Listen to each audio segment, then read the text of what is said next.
লবণ শ্রমিকদের সঙ্গে সেলফি তুলেছেন বিএনপি প্রার্থী সালাউদ্দিন আহমেদ। লবণ মাঠে ব্যস্ত শ্রমিকেরা, হঠাৎ গাড়ি থামিয়ে নেন বিএনপির স্থায়ী কমিটির সদস্য সালাউদ্দিন আহমেদ। কুশল বিনিময়ের পর শ্রমিকদের সঙ্গে খোশ গল্পে মেতে উঠলেন তিনি। শ্রমিকদের সঙ্গে তুললেন সেলফিও। আজ শুক্রবার সকাল 10টার দিকে পেকুয়া উপজেলার মাগনামা লঞ্চঘাট এলাকায় দেখা যায় এ দৃশ্যের।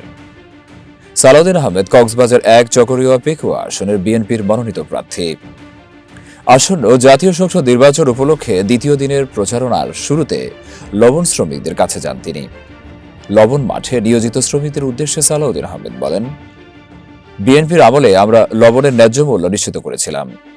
ভবিষ্যতে বিএনপি সরকার গঠন করলে আবারও ন্যায্য মূল্য নিশ্চিত করা হবে। এখন অস্থায়ী সরকার ক্ষমতায় রয়েছে, তাদের বলে আপাতত লবণ আমদানি বন্ধ করিয়েছি।